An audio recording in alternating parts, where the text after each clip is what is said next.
अगर आपने direct selling के सेलिब्रिटीज़ से मिलना है, उनसे सेल्फी खिंचवानी है, उनके साथ चिल करना है, उनके साथ में दौड़ना है, तो आपके पास में एक अपॉर्चुनिटी है।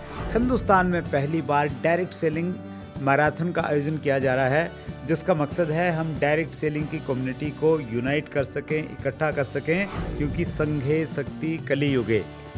8 सितंबर 2024 द्वारका हम स्टार्ट करेंगे। 5 किलोमीटर, 10 किलोमीटर, 2 कैटेगरी रखी गई हैं। डिस्क्रिप्शन में लिंक है, आप पोस्टर में भी देख के स्कैन करके वहाँ पे लिंक पे जा सकते हैं। तो आइए मिलके डायरेक्ट सेलिंग की यूनिटी दिखाते हैं और अपनी हेल्थ को नेक्स्ट लेवल पे लेके जाते हैं। फैमिली के साथ में, अपनी टीम के साथ में ज्वाइन कीजिए और ज़्यादा मज़ा आपको आने वाला है। साथ में दौड़ेंगे।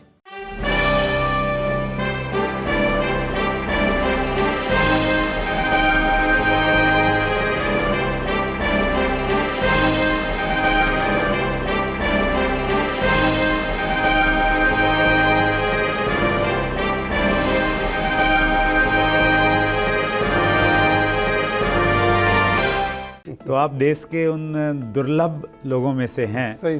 जो 24 साल से एक ही कंपनी के साथ में चिपके हुए हैं पूरी तरह से। ये 2 to 5 ईयर प्लान है। यहाँ से 2 से 5 साल आपको लगाना ही पड़ेगा। उनकी हिम्मत भी नहीं हुई कि मुझे प्लान दिखाएं, और वो 5 पेंटों का किट मेरे को पकड़ा दिया और जबरदस्ती मेरे को साइन करा। यूँ तो हुई मेरी ज्वाइनिंग। तो पिछले 24 सालों में विजेंद्र सर ऐसा रहा होगा कि टीमें आई, टूट गई, मुश्किलात आए होंगे, तो कैसे अपने आप को मोटिवेट किया?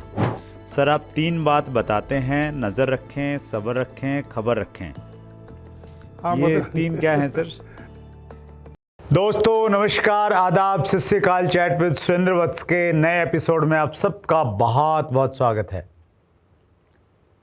आज हमारे बीच एक बहुत अनुभवी डायरेक्ट सेलिंग लीडर्स हैं, इंडस्ट्री लीजेंड हैं। आइए मिलकर स्वागत करें। जयपुर राजस्थान से विजेंद्र सिंह राठौर जी आज हमारे मेहमान हैं। विजेंद्र सर बहुत बहुत स्वागत है आपका चैट विद सुरेंद्र वत्स में। धन्यवाद सर, थैंक यू।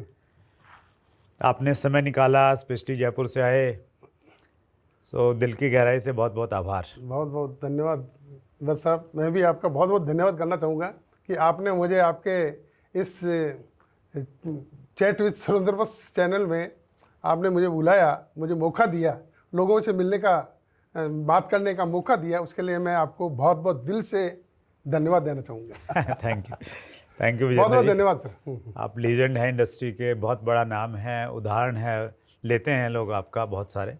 सर आपकी लाइफ जर्नी से स्टार्ट करते हैं सर। सही सर। वत्स साहब एक्चुअली मेरा जन्म 1960 में, 60 में, 10 जुलाई 1960 को मेरा जन्म हुआ था। मैं एक अच्छे परिवार से बिलोंग करता हूँ। मेरे फादर राजस्थान रोडवेज में डिपो मैनेजर की पोस्ट से रिटायर्ड हुए। अच्छा, अरे वाह। हाँ, अच्छा खासा परिवार है हमारा। मेरे दादाजी, मेरे अंकल वगैरह काफ़ी अच्छे एजुकेटेड फैमिली है और काफ़ी ठीक ठाक, अच्छा मतलब मीडियम जो अपन कहते हैं ना, उस टाइप की फैमिली है। अच्छा फैमिली मेरा जन्म हुआ। मैं अपने आप को बहुत भाग्यशाली मानता हूँ कि मेरा अच्छे परिवार में जन्म हुआ। फिर मैंने बीएससी किया। अच्छा। मैंने first year second year SD government college Beawar से किया। फाइनल हमने डीएवी कॉलेज अजमेर से किया।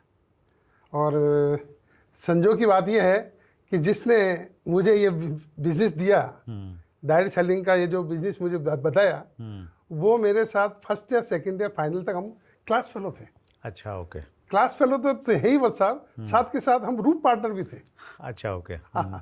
यूँ करके मैंने 80 में मैंने बीएससी कर लिया था। बीएससी करने के बाद 2 साल मैंने कंपटीशन दिए। मैंने एसआई राजस्थान में एसआई का एग्ज़ाम दिया, कुछ मैं बैंकों के दिए। संजोग से उनमें इंटरव्यू में रह गया और फिर मैंने फार्मेसी किया। अच्छा। डिप्लोमा इन फार्मेसी करके जोधपुर में लाछू कॉलेज है, साइंस कॉलेज है एक, वहाँ से मैंने डिप्लोमा किया। और डिप्लोमा करने के बाद में 1985 में मेरा निमाज जो जगह है जहाँ हम लोग शिफ्ट हुए थे, मेरा पैतृक गांव वैसे नागौर डिस्ट्रिक्ट में है। अच्छा, ओके। नागौर डिस्ट्रिक्ट में भगवानपुरा करके गांव है। लेकिन चूंकि फादर राजस्थान रोडवेज में थे, तो हम लोग निमाज करके पाली डिस्ट्रिक्ट में, अब वो ब्यावर डिस्ट्रिक्ट आ गया, उसमें हम शिफ्ट हो गए। राइट। और फादर राजस्थान रोडवेज में थे, तो कभी जोधपुर डिपो, कभी ब्यावर डिपो, कभी जालोर डिपो, कभी सिरोही डिपो, वो जाते हम एक जगह शिफ्ट हो गए वहीं निमाज में। और वहीं से मैंने 1985 में मैंने मेरा मेडिकल शॉप खोल दिया। अच्छा। जगदम्बा मेडिकल के नाम से मेरा शॉप है। और बस अब वहीं पास में ही मैंने एक दुकान और ले ली और उसमें मैंने लैब का काम भी शुरू कर दिया था। अच्छा। 1987 से। और आज भी वो है। अच्छा। डिजिटल लैब है आज भी मेरा, एक्से लैब है, मेडिकल स्टोर है, आज भी है। और ये करते करते करते करते 2000 में 2000 में ओपी शर्मा ने मुझे फ़ोन किया। उस वक्त ये मोबाइल फ़ोन तो हुआ नहीं करते थे।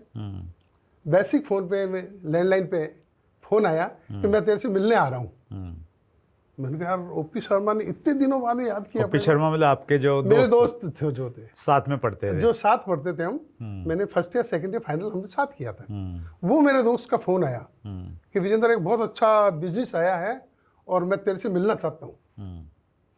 उस वक्त वत्स साहब वो राजस्थान सरकार में जॉइंट डायरेक्टर की पोस्ट पे काम करता था। अच्छा। उस वक्त उनकी 25,000 की सैलरी हुआ करती थी।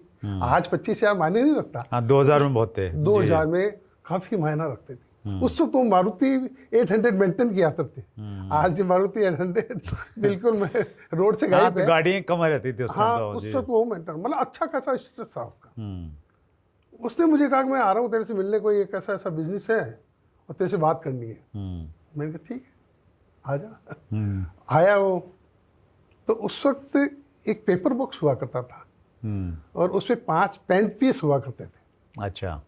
वो मेरे पास आया, मेडिकल पे आके बैठा, वो औपचारिक बातें हुई, चाय वाय पी। पीने के बाद उसने वो कपड़ा निकाला और मुझे बस साहब कहने लगा ये विजेंद्र बहुत अच्छा बिजनेस है, तू भी कर ले इसको।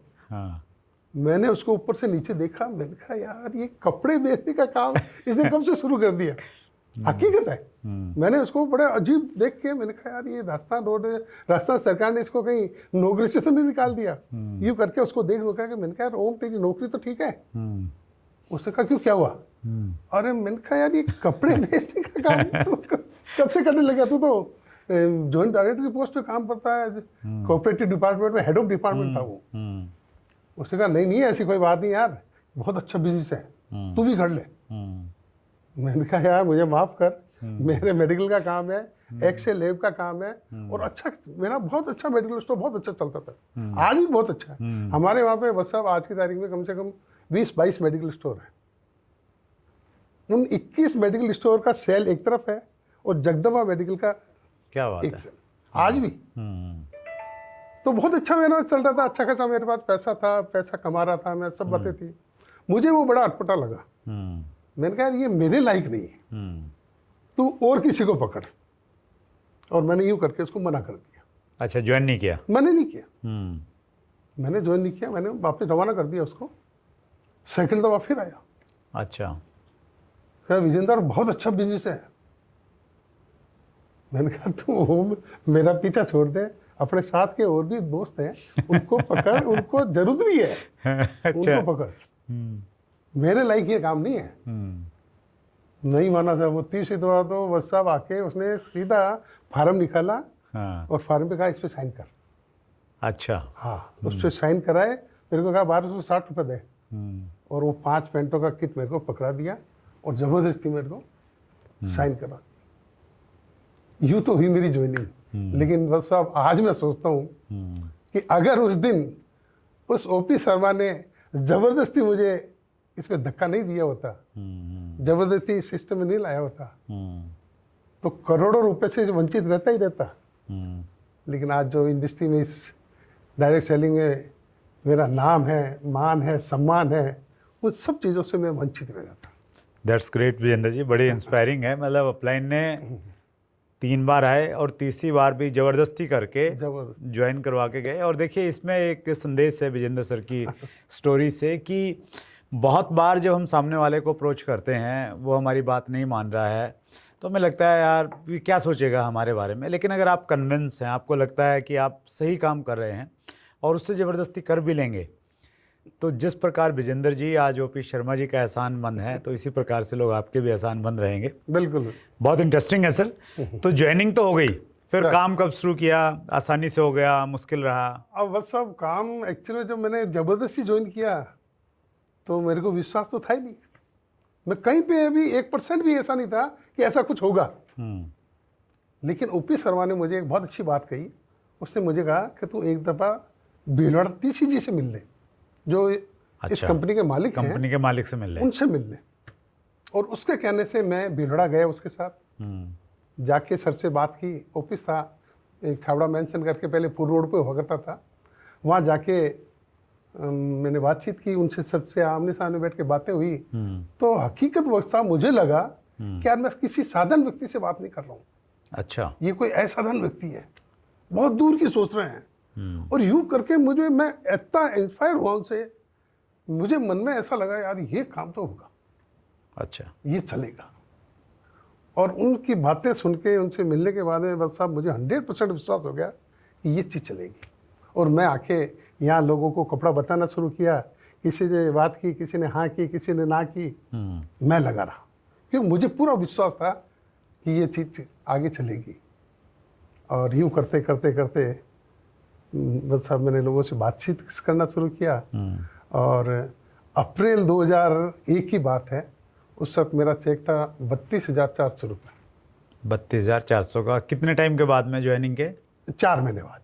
अच्छा, 4 महीने में बड़ा फास्ट काम किया। 5वां मतलब अक्टूबर की मेरी ज्वाइनिंग है बस साहब। नवंबर में फार्म जमा हुए, दिसंबर, जनवरी, फरवरी, मार्च, अप्रैल। बहुत स्पीड से काम किया। हाँ। अरे काम इतना वक्त साहब, आपको क्या बताऊं। जनवरी 2001 में मेरा काम था 19 लाख का। अच्छा, जनवरी 2001 19 लाख का, जिसमें बड़ी लेग का काम था मेरा 18,40,000 का। वो छोटी लेग जो जिसको बी लेग कहते हैं, उसका काम था मात्र 60,000 का। इतना गैप था। That's great. किसी ने एक प्रश्न पूछा है, डायरेक्ट सेलिंग इंडस्ट्री करके इनका कोई चैनल है और PR साहू कांकेर छत्तीसगढ़ से हैं। सर, पिछले 24 साल से एक ही डायरेक्ट सेलिंग कंपनी में आपने काम किया, क्या कारण है, जबकि बहुत सारे लोग बार बार कंपनी बदलते रहते हैं? तो आप देश के उन दुर्लभ लोगों में से हैं सही। जो 24 साल से एक ही कंपनी के साथ में चिपके हुए हैं पूरी तरह से। बिल्कुल ऐसा, बहुत अच्छा क्वेश्चन पूछा उन्होंने। 24 साल में हकीकत में वैसा मैंने आज तक और किसी कंपनी का ना तो नाम सुना, नाम सुन लिया होगा, लेकिन मैंने कभी चला के किसी व्यक्ति को ये नहीं कहा इसमें क्या है या इसका प्लान क्या है। लोगों ने तो अप्रोच किया होगा? लोगों ने किया, लेकिन जब वो मेरे पास आते तो मैं चाय पिला के उनको रवाना। उनकी हिम्मत नहीं होती थी, उनकी हिम्मत भी नहीं हुई कि मुझे प्लान दिखाएं। चूंकि बस मैं इतना इस पे डेडिकेट, मतलब मेरी दिल से लग गया था। मेरा इससे दिल से लगाव हो गया था। तो आज भी वसा मेरे से कोई पूछे कि ये कौन सी कंपनी है, आप क्या कर रहे हैं उसमें और वो कैसी है, तो मैं उनको एक ही कहता हूँ कि देखो, अगर आपको कंपनी देखनी है तो आपको जैसे लैला का मजनू से प्यार था और लैला की सुंदरता अगर किसी को देखनी है तो उसको मजनू की नज़र की जरूरत होती है। तो ये जो मेरी कंपनी, जिस कंपनी में मैं काम करता था, उसको अगर देखना है तो वहाँ पे आपको मेरी नज़र चाहिए। क्या बात है। मेरा इतना दिल से लगाव हो चुका था इससे कि मैं इसके अलावा किसी कुछ भी सुनना पसंद नहीं करता। और यहाँ तक कि अगर कोई मेरे को छोड़ के भी चला गया तो मेरे संबंध भी उससे खत्म हो गए। मैंने कभी उससे वापस संबंध नहीं रखे। या जब वो मेरी कंपनी का नहीं तो मेरा क्या होगा। क्या बात है। और मैं बहुत दिल से, आप भी अगर कोई व्यक्ति इसको दिल से कर ले, इसको अपना समझ के कर ले, तो मैं दावे से कर सकता हूँ कि बहुत बड़े मुकाम पे पहुँच सकता है। तो पिछले 24 सालों में विजेंद्र सर ऐसा रहा होगा कि टीमें आई, टूट गई, मुश्किलात आए होंगे, तो कैसे अपने आप को मोटिवेट किया? सर, एक्चुअल में लोग छोड़ के जाते हैं ना, तो वो खुद का नुकसान करते हैं। वो खुद का नुकसान करते हैं। यस। आज मैं जिस पोजीशन पे हूँ, आज कम से कम मेरे नीचे 1000 लोग ऐसे होंगे जिनको 50,000 से लेके 5 लाख तक पैसा आ रहा है। तो अगर वो छोड़ते हैं तो नुकसान उनका खुद का कर रहे हैं। कहीं कहीं कुछ परसेंट में मान लो मेरे तक इफेक्ट आएगा, लेकिन वो पहले नुकसान खुद का हाँ, उनका तो 100% नुकसान है। उनका तो 100% नुकसान है। तो सबसे बड़ा ये इसमें सब जो इसके सिस्टम में जो मैजिक बात है, जो मज़ेदार बात है, वो यही है कि इसमें कर भला तो हो भला। आप अपने डाउनलाइन का भला करेंगे तो आपका भला होगा, है ना। डाउनलाइन आपका भला नहीं कर सकती, आप डाउनलाइन का भला कर सकते हैं कि कर भला तो हो भला। तो ये चीज़ें आपके भाव ऐसे हो तो बहुत अच्छा रहेगा। Great sir. मोतीराम साहू ने पूछा है, सर आप 3 बात बताते हैं, नज़र रखें, सब्र रखें, खबर रखें। हाँ, ये 3 क्या हैं सर? सर कौन, मोतीराम जी साहू? मोतीराम साहू। हाँ जी। साहू साहब, बहुत अच्छा क्वेश्चन आपका। मैं ज़्यादातर मेरी मीटिंग सेमिनार्स में ये 3 बातें बताया करता हूँ। अच्छा। इसमें सबसे पहले है कि नज़र रखें। नज़र किस पे रखें? आप अपना एक लक्ष्य बनाएं, टारगेट बनाएं। अच्छा। और उस टारगेट पे हर वक्त आप अपनी नज़र रखें। आपकी नज़र उस टारगेट पे होनी चाहिए। जैसे द्रोणाचार्य ने अपने शिष्यों से पूछा कि उन्होंने कहा कि इस मछली की आंख में तीर लगाना है। अब शिष्यों को इकट्ठा कर लिया, धनुष दे दिया। हाँ, अब उन्होंने पूछा क्या दिख रहा है तुम्हें? किसी ने कहा मुझे पत्ता दिख रहा है, किसी ने कुछ कहा, किसी ने कुछ कहा। जब अर्जुन की बारी आई, अर्जुन को पूछा गया तुम्हें क्या दिख रहा है? तो अर्जुन ने कहा मुझे मछली की आंख दिख रही है। उसमें उसकी नजर थी। तो हमें भी नजर रखे का मतलब यह है कि आपका जो लक्ष्य है, टारगेट है, उस पर हर वक्त आप अपनी नजर रखें और उसके अनुरूप आप काम करें। सेकंड इसमें है सर, नजर रखें, खबर रखें। खबर किनकी रखें? जिनको भी आप ज्वाइन कराते हैं उनका पूरा पूरा ध्यान रखें। ज़्यादातर लोग इस इंडस्ट्री में ये गलती करते हैं कि लोगों को ज्वाइन कराते थे और आगे चले जाते हैं, ज्वाइन कराते हैं आगे चले जाते हैं, छोड़ देते हैं उनको। खड्डे खोदने का काम कर रहे हैं, खड्डे नहीं खोदे। एक ही खड्डे को इतना गहरा करें कि उसमें से पानी आना शुरू हो। क्या बात है। तो उनकी पूरी खबर रखें। खबर रखें, क्या कर रहे हैं, कैसे कर रहे हैं, क्या नहीं है, वो प्रोडक्ट यूज कर रहे हैं कि नहीं कर रहे हैं, मीटिंग सेमिनार्स में आ रहे हैं कि नहीं आ रहे हैं, इसके टूल्स यूज कर रहे हैं कि नहीं कर रहे हैं। ये सारी बातें आपको ध्यान रखना है। वो कंपनी के जो आउटलेट्स हैं, पिकअप सेंटर्स हैं, वहाँ जा रहे हैं, ध्यान नहीं जा रहे हैं, सेमिनार्स अटेंड कर रहे हैं कि नहीं कर रहे हैं, ये सब बातें आपको ध्यान रखनी पड़ेगी। ग्रेट। ये है खबर रखें। साथ ही साथ कंपनी के क्या क्या अपडेट्स हैं, तो अपने आप को अपडेट और अपग्रेड भी रखना पड़ेगा। राइट। ये भी खबर रखनी पड़ेगी आपको। और तीसरी बात जो मैं बोलता हूँ वो सब्र रखें, पैसेंस रखें, धैर्य रखें। लाखों रुपए एकदम नहीं आएंगे, या एकदम आप रॉयल्टी टेक्निक पे नहीं पहुंच जाएंगे, समय लगेगा। और ज़्यादातर मैं ये भी कहता हूँ सब कि ये 2 to 5 ईयर प्लान है। यहाँ से 2 से 5 साल आपको लगाना ही पड़ेगा। यस। और इन 2 से 5 साल में आपको क्या करना पड़ेगा? Learn, teach and duplicate. आपको सीखना पड़ेगा, लोगों को सिखाना पड़ेगा और अपने जैसे डुप्लीकेट तैयार करने पड़ेंगे। तो ये एकदम नहीं होगा, समय लगेगा, है ना। तो ये मेरी लास्ट यही है, नजर रखें, खबर रखें और सब्र रखें, पैसेंस रखें। 3 मंत्र आपने, अद्भुत मंत्र, और बहुत सरल तरीके से आपने विजेंद्र सर बताया। That's great. अगला प्रश्न मैं ले रहा हूँ sir, Prajapati 500-2041। Sir comfort zone से बाहर कैसे निकलें? बहुत सारे लोग निकलना नहीं चाहते हैं। सर बस बहुत अच्छा क्वेश्चन पूछा उन्होंने। कंफर्ट जोन में वही लोग जाएंगे जिनके कोई टारगेट नहीं होते ना, कोई लक्ष्य नहीं होते। अगर व्यक्ति का लक्ष्य होगा, बड़ा लक्ष्य होगा, तो कभी कंफर्ट जोन में जा ही नहीं सकता। यस। तो कभी भी कंफर्ट जोन में से निकलने का सबसे बढ़िया मंत्र एक ही है कि अपने टारगेट बढ़ा दें।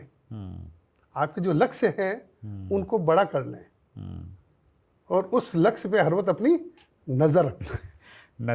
फिर सब्र रखें, नजर रखें, खबर रखें और फिर सब्र रखें। वाह, ग्रेट सर, सुपर।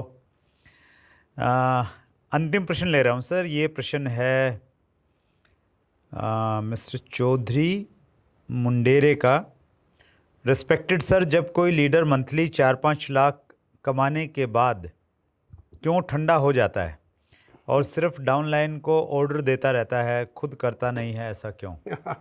चौधरी साहब, ये भी आपने बहुत अच्छा क्वेश्चन किया। लेकिन वत्स साहब मैं एक बताऊं आपको सर। कि हमें कभी भी अपनी अपलाइन की तरफ नहीं देखना चाहिए। मैं जहाँ तक सोच रहा हूँ, मैंने 24 सालों में ये महसूस किया कि कभी भी आपको अपनी अपलाइन की तरफ नहीं देखना है। वो क्या कर रहे हैं, क्या नहीं कर रहे हैं, क्या नहीं कर रहे हैं, क्यों नहीं। आपको उनकी हेल्प लेनी है, मदद लेनी है। आपको ध्यान किन का रखना है, अपनी डाउनलाइन का ध्यान रखना है कि मेरी डाउनलाइन तो कहीं नहीं सो रही है। अपलाइन उसको सो रही जगह- है तो सोते रहो, सोने कोई दो, बात नहीं। कोई बात नहीं, कोई फर्क नहीं पड़ता। लेकिन डाउनलाइन नहीं सोनी चाहिए। तो हमें हमारी डाउनलाइन का ध्यान रखना है, न कि अपनी अपलाइन का। अपलाइन से तो आप हेल्प लें, देता तो अच्छी बात है, नहीं तो उसकी एक्टिव अपलाइन जो और उसके ऊपर अपलाइन है, उसको आप पकड़ लें। लेकिन उनकी तरफ ध्यान ये नहीं रखें कि वो क्या कर रहे हैं। हाँ, कम कर रहे हैं, ज्यादा कर रहे हैं, उससे कोई मतलब कोई नहीं। फर्क नहीं पड़ता। आपकी डाउनलाइन वो ज्यादा करनी चाहिए। मतलब अपलाइन अगर ठंडा है तो कोई बात नहीं, खुद ठंडा नहीं होना देख के खुद को उनका। गर्म रखना चाहिए बस। अपना आप को गर्म रखे आप तो। क्या बात है, ग्रेट सर। विजेंद्र सर, आपके पास में 24 साल का बहुत बड़ा तजुर्बा है, और आपकी जो सिंप्लिसिटी है, आपका जो बातचीत करने का अंदाज है, आपकी जो सरलता है, तो कहीं ना कहीं वो ये बताती है कि इतनी सिंपलिसिटी, सरलता एक व्यक्ति में आ जाए तो वो डायरेक्ट सेलिंग का लेजेंड बन सकता है। बिल्कुल बिल्कुल बस साहब। और है ये तो एक अवसर है।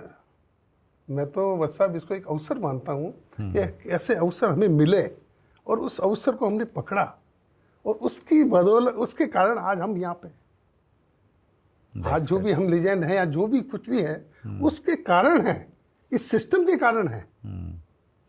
तो अवसर अगर किसी को मिले और एक अच्छी कंपनी अगर उसको मिल गई, जैसे विजेंद्र सर को 24 साल पहले मिल गई थी, तो उस कंपनी में टिक जाएं, जुड़ जाएं, सब्र रखें और चलते जाएंगे तो निश्चित रूप से एक दिन बड़ा मुकाम हासिल कर लेंगे। बिल्कुल, बिल्कुल। विजेंद्र सिंह राठौर सर की तरह। सो आपने समय निकाला सर। सभी व्यूवर्स की तरफ से दिल की गहराई से बहुत बहुत धन्यवाद। और एक छोटा सा उपहार हम अपने व्यूवर्स की तरफ से देना चाहेंगे सर। डायरेक्ट सेलिंग में जैसे इनिशियली बहुत बार क्या रहता है कि अपलाइन की तरफ से बहुत अच्छी डायरेक्शन नहीं मिलती, तो नए लोगों के लिए हमने एक किताब लिखी है, डायरेक्ट सेलिंग का विजेता कैसे बने, और ये एक बहुत बड़े विजेता को मैं समर्पित कर रहा हूँ। सर थैंक बहुत यू, बहुत thank you sir, thank you sir. Please बैठिए। सो बहुत बहुत धन्यवाद समय निकालने के लिए। बिल्कुल।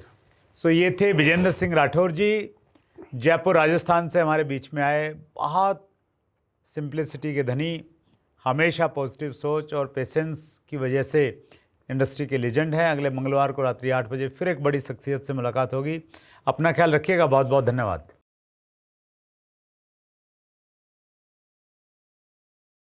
हिंदुस्तान में पहली बार डायरेक्ट सेलिंग मैराथन का आयोजन हम लोग कर रहे हैं 8 सितंबर को दिल्ली द्वारका में। मैंने अपनी पहली मैराथन 2016 में की थी, और उसके बाद में बहुत कुछ अच्छा मैंने किया अपनी हेल्थ को बेटर बनाने के लिए। और अभी अगले महीने हम लोग माउंट एवरेस्ट बेस कैंप भी जा रहे हैं।